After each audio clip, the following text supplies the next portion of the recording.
Vous écoutez Fréquence Évasion dans quelques instants, un dossier spécial consacré au surendettement des Français. A tout de suite. Fréquence Évasion, Midi-Pyrénées, Languedoc-Roussillon, Provence-Alpes-Côte d'Azur. Fréquence Évasion vous donne la possibilité de dialoguer sur l'un des 3 forums. Paranormal, région et musique. Venez dialoguer sur les forums Fréquence Évasion. Cliquez sur Forum. Bon surf sur le site de Fréquence Évasion, www.fréquenceévasion.com. Radio Fréquence Évasion, le son de la Côte d'Azur. Nous sommes en compagnie de Marianne Jacot de l'Association française des usagers des banques. Bonjour, merci d'être avec nous. Bonjour à vous. Alors, quel est le rôle de votre organisme et les objectifs ? Alors, l'Association française des usagers des banques a pour mission, 2 missions principales. La première, c'est d'informer les usagers des banques sur leurs droits et leur dire comment les faire valoir. Et la deuxième mission, évidemment, c'est de protéger, en tout cas de défendre les consommateurs dès qu'il y a, disons, un conflit ou avec un établissement bancaire. Et on agit aussi beaucoup au niveau de la prévention pour éviter des situations, notamment d'endettement, voire de surendettement. Alors, d'après les dernières statistiques, l'endettement des Français serait en constante augmentation. Oui, la Banque de France donc a émis ses statistiques dernièrement et on constate une augmentation de 17% des dossiers de surendettement à la Banque de France. En même temps, il faut savoir relativiser, parce qu'il faut rappeler que la France est un des pays de l'Union européenne qui a le taux d'incident de paiement le moins élevé, 4%, c'est l'Observatoire des crédits aux ménages qui l'indique. Donc, c'est vrai que c'est des situations qui sont exécrables lorsqu'on est dans en situation d'endettement, de surendettement, mais il faut quand même relativiser, et sachant que il faut aussi rappeler que dans les dossiers de surendettement, les causes de ces situations concernent les accidents de la vie, le chômage qui revient lorsque vous avez perdu aussi un proche, etc. Donc c'est aussi le fait, il faut rappeler que toutes les dépenses de la vie courante augmentent, les loyers augmentent, les taxations au niveau fiscal, habitation augmentent, mais par contre les revenus, eux, n'augmentent pas. Quelles sont en général, on en parlait il y a quelques secondes, mais quelles sont les principales raisons qui conduisent les personnes à entrer dans la spirale de l'endettement ? Parce qu'il s'agit bien d'une spirale finalement. Oui, c'est une spirale de l'endettement, effectivement.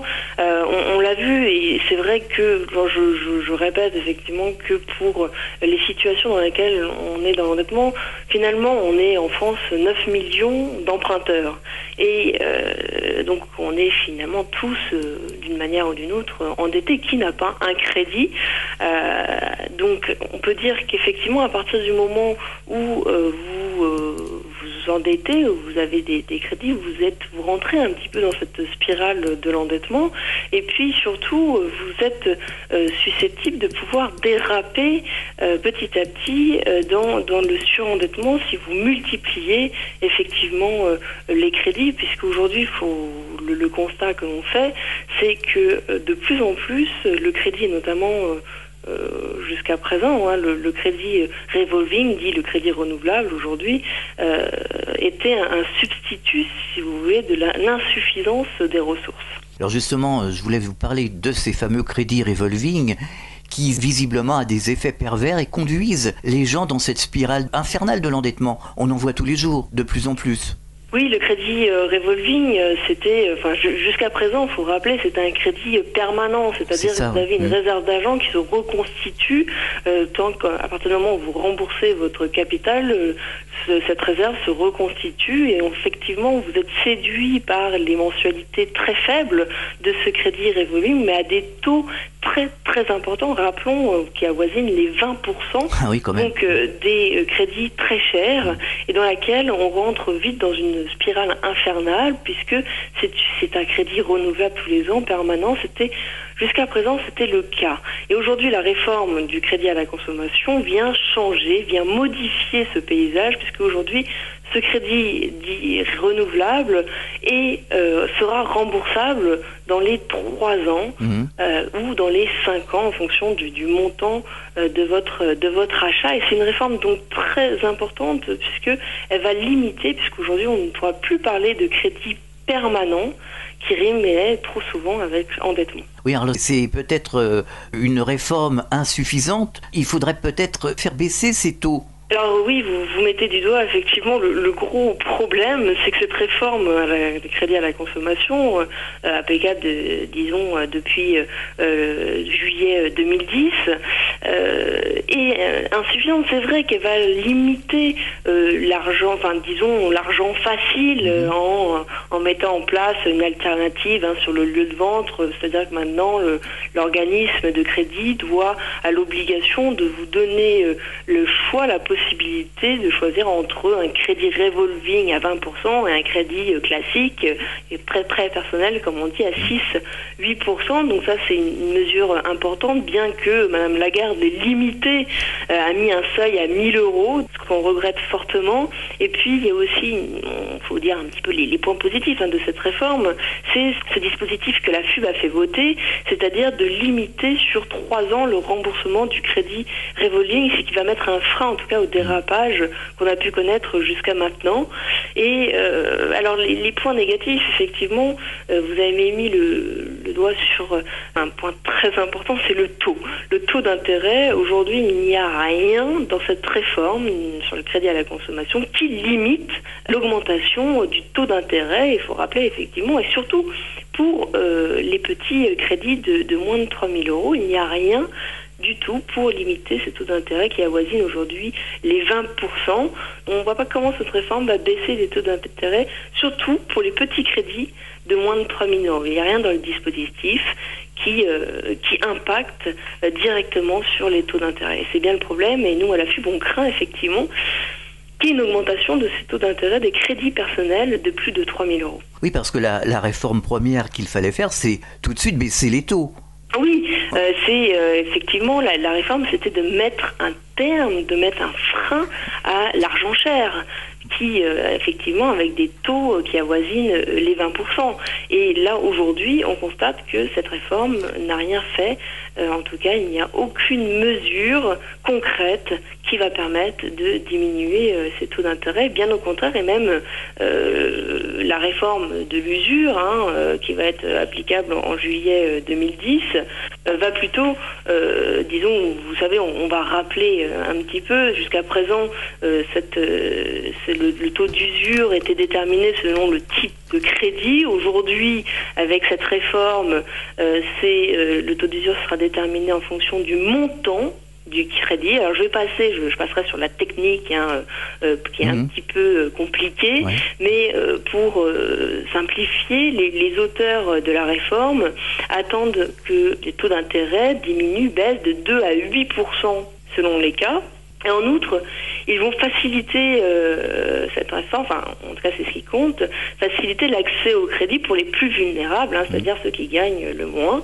Mais on doute effectivement que ces objectifs soient atteints, et nous craignons, nous à la FUB, qu'il y ait au contraire une augmentation des taux d'intérêt pour les crédits de moins de 3 000 €, et les crédits personnels qui sont aujourd'hui justement à 6-8%. Donc avec cette réforme finalement de l'usure, ce qu'on craint, c'est une augmentation en plus des crédits personnels, et en plus on voit que l'impact sur la diminution des taux d'intérêt sur le crédit revolving ne va pas avoir réellement d'effet. Quel est le profil type des surendettés ? Alors il n'y a pas, si vous voulez, le surendettement, c'est vraiment la situation dans laquelle vous êtes en cessation de paiement. Vous ne pouvez plus faire face à vos dettes, à vos crédits. Vous êtes dans une situation où vous avez charges qui sont en tout cas des revenus rikiki et une montagne de dettes. Et dans ces cas-là, vous ne pouvez plus faire face. Et malheureusement, ça touche des populations.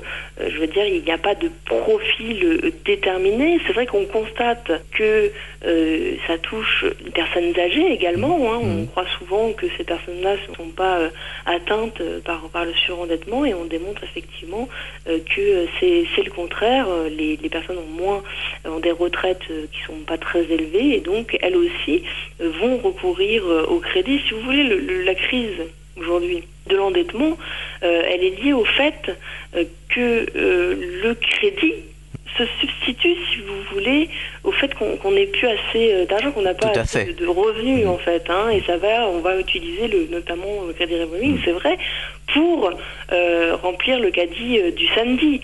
Donc le problème, il est là, c'est qu'aujourd'hui le crédit se substitue à cette insuffisance de ressources. Et là, la crise, elle est bien là, et c'est pourquoi on croit beaucoup, si vous voulez, au fait que cette crise de l'endettement pourrait être, disons, diminuée, notamment avec cette réforme. Je le répète parce qu'elle est très importante, le fait que, notamment en matière de crédit revolving, qu'on doit rembourser ce crédit dans les 3 ans.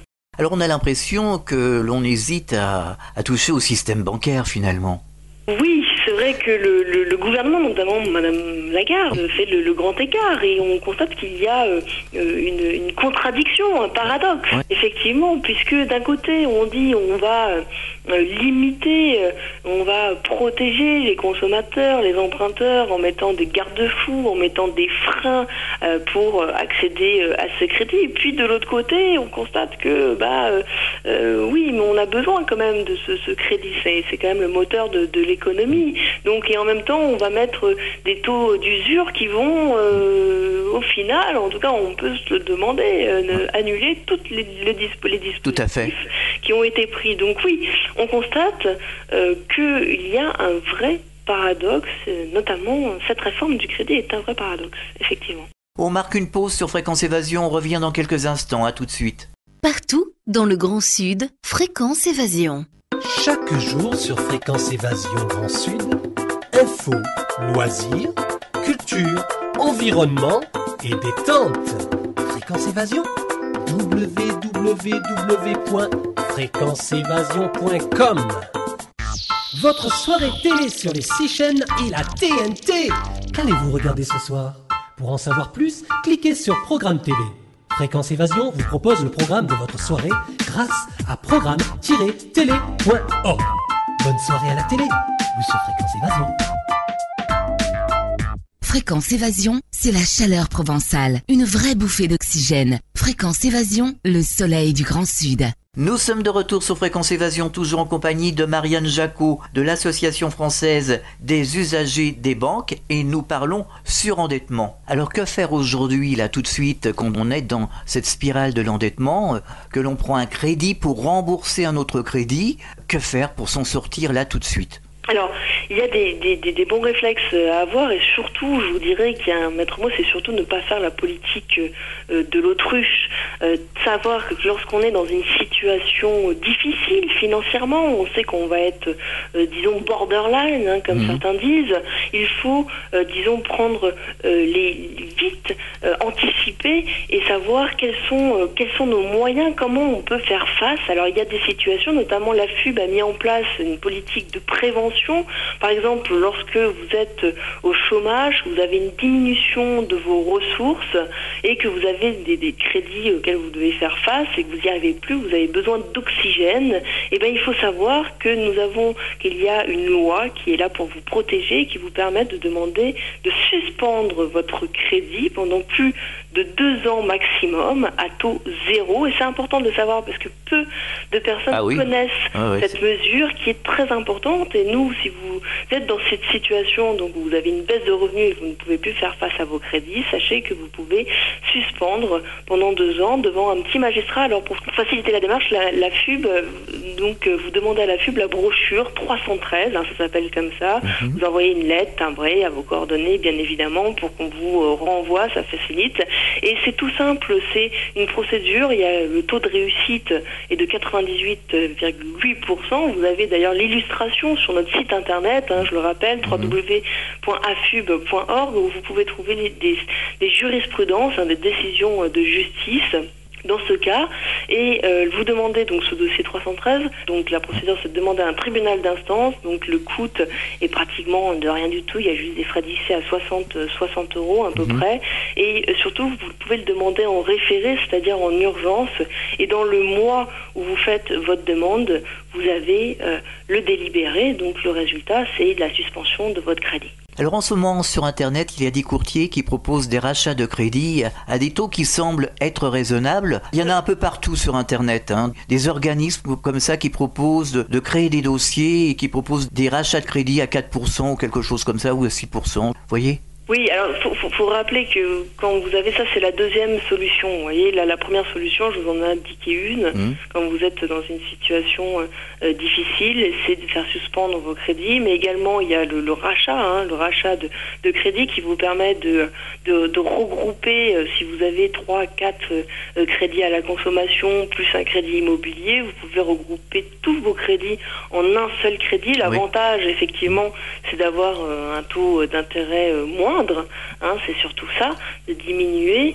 Et par contre, il faut savoir que vous allez avoir une augmentation très souvent de votre durée, donc de la mensualité. Donc là, il faut bien dire que vous allez avoir une augmentation de votre durée. Après, ça correspond, chaque solution va correspondre à un cas bien particulier. Il y a des personnes qui vont préférer faire un rachat de crédit que d'aller dans la case commission de surendettement. Maintenant, il faut être assez vigilant et prudent, effectivement, avec toutes les démarches et surtout lorsque vous avez des courtiers. Alors attendez, il ne faut pas non plus cracher sur les courtiers. Non. C'est pour savoir justement, comme ça semble assez nouveau, pour savoir si c'est vraiment sérieux et si on peut faire confiance. Oui, alors la confiance, je vous dirais, c'est vrai que rapport d'argent dit un rapport de confiance. Maintenant, il faut être, je vous dirais, être vigilant, être prudent et surtout, avant de signer, avant de s'engager, faire jouer la concurrence également et aller voir 1, 2, 3 établissements. Alors les courtiers, c'est vrai que c'est ce qui est intéressant, l'intérêt de passer par un courtier, je vous dirais que c'est lorsque vous n'avez pas vraiment le temps, que vous n'avez pas le temps de démarcher vous-même les établissements. Et nous, à la FUB, on vous dirait qu'on n'est jamais mieux servi que par soi-même, mais que les résultats sont aussi efficaces. En tout cas, les résultats sont là, que lorsque vous faites vous-même, que passer par un courtier. Alors, à l'époque, il y a 10 ans, c'était intéressant de passer par un courtier parce qu'il pouvait vous obtenir des taux préférentiels, comme ils disent. Mais aujourd'hui, c'est plus le cas puisque les taux d'intérêt sont très bas. Donc, il n'y a plus effectivement cet intérêt-là de recherche de taux préférentiels. Vraiment, l'intérêt, c'est si vous n'avez pas le temps, tout simplement, de faire toutes ces démarches. Alors vous avez un site internet, que peut-on trouver sur ce site? Quels sont les renseignements importants que les auditeurs pourront trouver pour se sortir de leurs problèmes? Alors sur notre site internet, vous avez l'information au droit, c'est vraiment un accès au droit, donc vous avez à votre disposition des modèles de lettres pour faire valoir vos droits, mais surtout plus de 900 décisions de justice, la jurisprudence qui illustre effectivement les situations dans lesquelles vous pouvez vous retrouver, ce qui vous permet d'avoir un petit peu la rhétorique, surtout vous défendre auprès des établissements. Et effectivement, il y a aussi tout un tas de vos questions, vos réponses. C'est vrai que vous vous retrouvez, dans certains cas, vous avez la réponse tout de suite. Et puis vous pouvez, ce qui est très important, c'est tout de suite contacter, dans une rubrique qui s'appelle « Contactez-nous » où vous pouvez contacter les juristes bénévoles qui vous répondront dans les 48 heures à 5 jours. D'accord. Alors vous allez nous redonner l'adresse de ce site ? Alors www.afub.org. Marianne Jacot, est-ce que vous avez un message adressé aux auditeurs de Fréquence Évasion ? Alors le message qu'on peut donner à tous vos auditeurs, c'est surtout soyez vigilants vigilant, ne jamais faire confiance. C'est vrai qu'on souvent on dit on fait confiance à son banquier. Alors c'est vrai quand on va m'entendre, on va dire mais ils sont assez anxiogènes. On a l'habitude.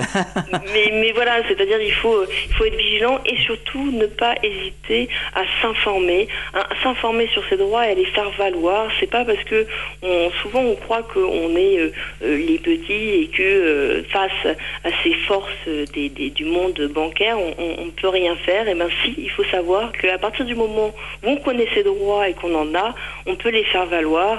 Et je vous dirais que c'est bien efficace. Et c'est pourquoi nous sommes là pour justement vous aider et vous guider dans ces démarches. C'est vrai qu'il est difficile de se sortir de tous ces problèmes. C'est quand même un peu la jungle. C'est vrai que c'est un peu la jungle, c'est pourquoi il faut s'armer, et s'armer en quoi ? Avec des armes juridiques, c'est pourquoi nous, on vous donne ces armes juridiques pour pouvoir justement vous en sortir. Alors je vous dirais que oui, il faut de l'énergie, il faut de la pugnacité aussi, et de la détermination, c'est vrai, pour faire face à cette force du monde bancaire, c'est sûr. Marianne Jacot, merci d'avoir participé à cette émission sur Fréquence Évasion. Au revoir, à bientôt. Merci, au revoir à vous. À très bientôt pour un autre dossier spécial sur Fréquence Évasion.